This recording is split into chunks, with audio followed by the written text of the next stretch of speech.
Hello po guys. Continuation po. Bali, gawin ko na po itong part 11. Kasi may 10 ANB na po eh. Hindi pa po tapos eh. Gawin po natin itong part 11. Thank you so much po talaga sa lahat po ng magtatry magtapos nito. Kasi kaya ko po ito talaga pilit na ini-extend sa lahat ng makakakita ng content ko. Vital po kasi ito eh. Pag-refresh po ito at pagdadagdag ng booster sa lahat ng nag-aantay talaga na mapasama dun sa rapture na gagawin ng ating Lord Jesus, dun sa unang aagawin. So, itinagdag din po ng pastor na to, foreign nga po to, na sabi niya po, the God of the world has two viruses. He has been infecting all of humanity since the dawn of the human race. These two viruses, ito po yung sinasabi. Ang una po, religion of apostasy. Ang implication po nung nagtawid ng content na to, ng documentary na to, ang ini-imply po ni Satan, nung kalaban ng ating creator, meron siyang religion of apostasy, yun nga pong panggiling lang. Making my own way to God. Yun po yung ini-imply nito. Tapos yung number 2 po, materialism.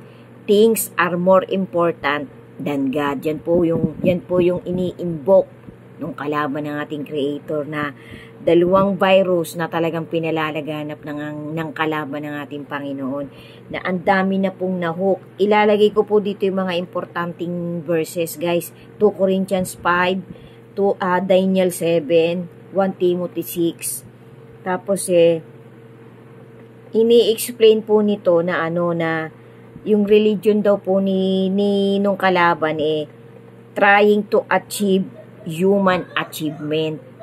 So, para makalimot ka talaga sa motivation ng Panginoon, ililigaw ka niya. Yun nga po yung apostasy. Tapos yung isa po, materialism. Yan po yung isa niyang ini-implicate sa mga taong nilalaso ng virus na to. Materialism is seeking physical things, pleasure, possessions, power, more than God. Corinthians 1:3 verse 10, diretso. So guys, vital po to. Ito po yung ating pakaingatan, itong apostasy, itong virus na to na pinapalaganap ng kalaban ng ating Panginoon. Tapos ilalagay ko rin po dito yung yung nag-i-imply po ng ng mga paparating na rapture, yung mga vital pong verses, ilalagay ko na lang din po dito. Ito pa po guys. These are the 5 illustrated events na ipinaliwanag din po ng ating Lord Jesus kay John.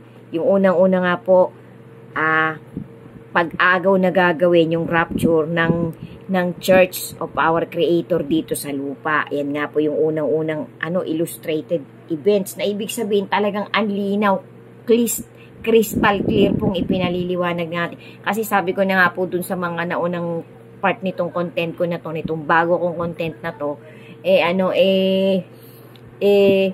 ang talagang priority po talaga yung nasa loob ng church ng ating creator. Yan po yung unang-unang i-snatch, tapos yung mga natutulog, yung mga kasama sa chosen. Kaya sana po magpakaaligaga tayo, pumasok na po tayo dun sa church ng ating creator, para po mapasama tayo na talagang guaranteed tayo po yung ipapriority ng ating Panginoon pagdating po nung surprise na rapture na gagawin ng kanyang bugtong na anak.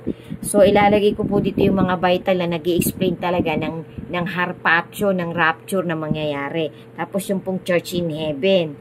Tapos yung pong tribulation. Tapos yung Christ second coming, Revelation 19. Tapos yung pong Christ millennium 1,000 rule. Tapos yung pong great white throne. Tapos yung pong dwell in the house of the Lord forever. Yan po yung mga kristal na ipinaliwanag ng ating Lord Jesus kay John dun po sa Patmos, sa bundok ng Patmos, na talagang nagbigay siya ng maraming vision. Tapos ito pa po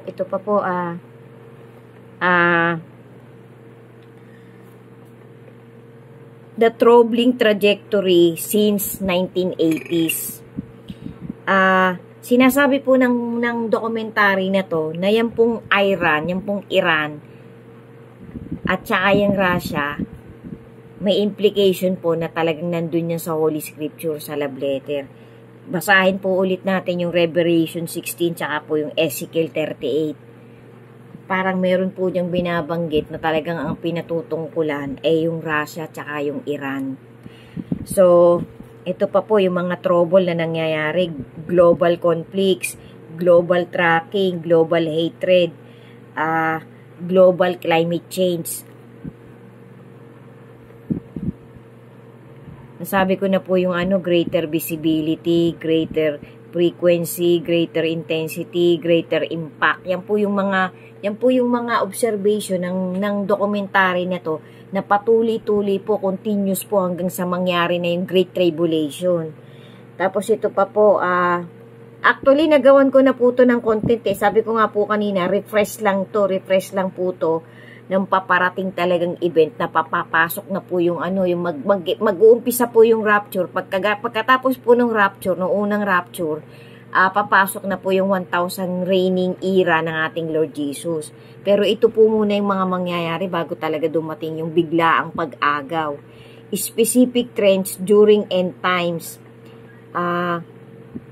Number 1, the trend of the global travel explosion, Daniel 12 verse 4. The trend of global explosion of knowledge. The trend of global weather explosion. Umpisa na po dyan yung starvation. Tapos yung the trend of the global communication explosion. Yung sobrang bilis po talaga ng pasok ng communication. Ang ibig sabihin, pag may nag-post po sa isang social media account, ang bilis po ng ikot, halos seconds lang po, ang dami nang makakakita. Tapos the trend of the global, isa po dyan sa puputok na trend of global communication ay yung pong pagpatay sa dalawang witness, na makikita po yan ng pagka po napatay yung dalawang witness na may lalabas po talagang dalawang witness Ang sabi po sa mga dokumentaryong napanood ko, i-search nyo na lang din po guys. Doon po yan manggagaling talaga sa Israel. Pero i-verify po natin guys, i-verify po natin. Kasi napakamahalaga po ang Israel po at Jerusalem, yan po yung dalawang city, yan po yung ang Jerusalem po, city of Israel, nasa loob po yan ng Israel. Yan po yung paulit-ulit na so many times pong binanggit yan sa love letter ng ating Panginoon. Kaya meron po yung significant role sa papalapit na tribulation, yan pong Israel tsaka yung Jerusalem. So guys, magpakaaligaga po tayo, mag-research po tayo ng mag-research guys para marami tayong alam. Tapos ito pa po, sinabi ko na po yung the global trend of seeing the two witness, the death of the two witness. Tapos ito pa po, the trend of the global pandemics explosion. Yun po, napakarami pa pong pandemics na mangyayari guys. Tapos ito pong number 6, the trend of the global digital money. So kasama po yan sa global tracking explosion. Tapos ito pa po, the trend of the global weapons